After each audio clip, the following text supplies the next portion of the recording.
Assalamualaikum warahmatullahi wabarakatuh. Apa kabar sahabat Uhuwah Islamiyah? Semoga tetap dalam lindungan Allah Subhanahu wa taala serta dilancarkan segala urusan-urusan kita. Pada video pembahasan kali ini, saya akan menanggapi video dari Aprianto MMS mengenai kasus yang tengah dihadapi oleh Ustadz Yahya Waloni dengan pernyataan Ustadz Abdul Somad kepada Yahya Waloni yang diberi judul "Hanya di Indo, Penista, Penghina, Masuk Surga". Nah, bagaimana videonya? Mari kita lihat bersama. Check it out.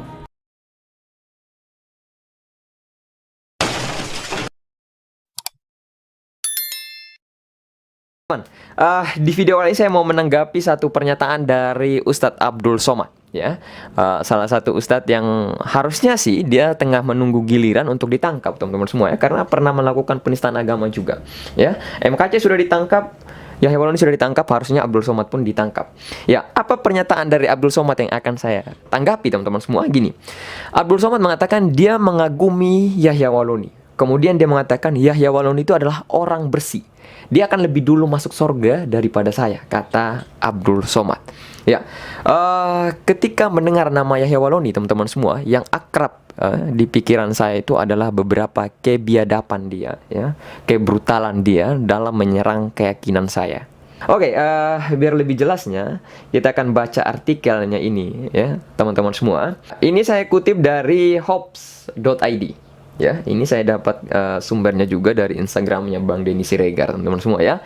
Kagumi Yahya Waloni, UAS mengatakan dia orang bersih lebih dulu masuk surga, ya. Padahal kita tahu mulutnya si Yahya itu, orang kayak gitu kok langsung bisa fix masuk surga gitu. Kemudian menjadi orang yang bersih gitu kan. Oke, nama penceramah Ustadz Yahya Waloni belakangan ramai diperbincangkan publik. Hal ini usai beliau ditangkap atas kasus dugaan pencemaran agama lain. Usai ditangkap, kini ramai beredar video Ustadz, ya, Abdul Somad atau UAS yang nampak memuji Yahya Waloni. Oh, memuji, geng. Jadi seorang yang menurut kita itu biadab malah dipuji sama UAS, ya, karena dia orang yang bersih. Menurut UAS, dalam video yang dikutip dari akun 100 juta kali ditonton, dia sangat mengagumi sosok dari Yahya Waloni karena dia merupakan orang bertakwa. UAS bahkan tak segan menyebut kalau Yahya Waloni bakal masuk surga lebih dulu dari dirinya. Setelah melihat kurang lebihnya video dari saudara Aprianto ini tentang klaim asumsinya mengenai pernyataan UAS yang mengatakan bahwa Ustadz Yahya Waloni akan duluan masuk surga dibanding dirinya, yang membuat Aprianto ini berkesimpulan bahwa setiap tindakan-tindakan penistaan atau penghinaan yang dilakukan oleh Yahya Waloni adalah bersih di mata UAS. Kita cukup senyumin saja, ya. Kenapa saya berkata seperti itu? Di sini saya sarankan untuk mewaspadai setiap berita atau klaim yang asal-asalan tanpa pemahaman sedikit pun alias song. Makhluk seperti Aprianto ini, saya katakan perlu psikiater dan resep dokter agar pemikirannya terbuka jernih dan tidak membuat konten asal-asalan dalam menyebarkan kedangkalan pemahamannya tentang Islam, khususnya mengadu domba ustadz-ustadz di Indonesia. Karena hal ini akan merugikan agama Anda sendiri. Karena apa yang Anda perbuat ini akan menjadi nilai minus terhadap apa yang Anda yakini. Don't play-play loh, ya. Perlu saya tekankan di sini bahwa video yang berisi pernyataan UAS tentang Yahya Waloni bahwa Yahya Waloni akan lebih duluan masuk surga dibanding dirinya, ini pernyataan atas berita tahun 2018. Saya ulang, tahun 2018.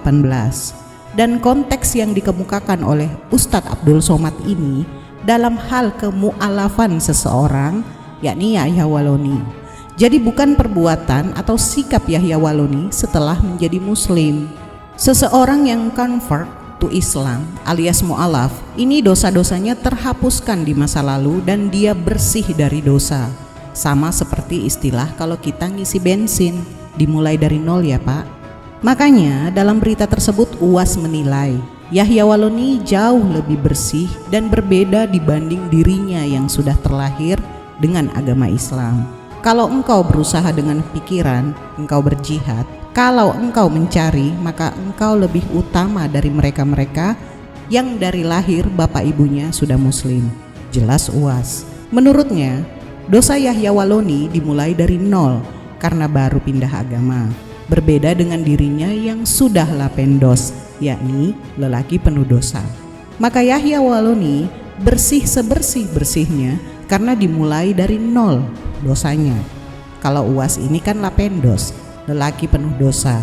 Yahya Waloni lebih dulu masuk surga daripada Abdul Somad, pungkasnya. Sekali lagi saya ulang bahwa konteks yang dibicarakan Uwas pada tahun 2018 adalah tentang kemu'alafan Yahya Waloni. Adapun jika seseorang telah mu'alaf kemudian kelak dia berbuat jahat, murtad lagi, dan lain-lain, ini sama sekali berbeda konteks. Paham gak saudara Aprianto? Jangan celometan kalau asumsi. Anda itu setidaknya perlu tabayun dulu guna mencari kebenarannya. Jangan asal ngutip dan dicocok-cocokkan. Baik, saya akan beri Anda beberapa referensi agar Anda paham maksud Ustadz Abdul Somad. Al-Quran Surah Al-Anfal ayat 38 yang berbunyi, "Katakanlah kepada orang-orang yang kafir itu, jika mereka berhenti dari kekafirannya, niscaya Allah akan mengampuni dosa-dosa mereka yang sudah lalu, dan jika mereka kembali lagi, sesungguhnya akan berlaku kepada mereka sunnah atau ketetapan Allah terhadap orang-orang terdahulu." Jika seorang hamba masuk Islam, lalu Islamnya baik, Allah menulis semua kebaikan yang pernah dia lakukan dan dihapus darinya semua keburukan yang pernah dia lakukan. Kemudian setelah itu ada kisos atau balasan yang adil, yaitu satu kebaikan dibalas 10 kali lipat sampai 700 kali lipat. Adapun satu keburukan dibalas dengan sama, kecuali Allah Subhanahu wa taala mengampuninya.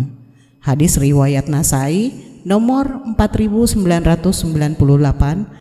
Kemudian Al-Quran Surah Al-Ma'idah ayat 36 yang berbunyi, "Sesungguhnya orang-orang yang kafir, sekiranya mereka mempunyai apa yang di bumi ini seluruhnya, dan mempunyai yang sebanyak itu pula untuk menebus diri mereka dengan itu dari azab hari kiamat, niscaya tebusan itu tidak akan diterima dari mereka, dan mereka beroleh azab yang pedih."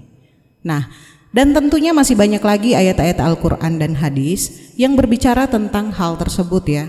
Dan dalam hal ini, kasus penistaan atau menghina keyakinan umat beragama yang lain itu sangat banyak oknum-oknum yang berbuat demikian.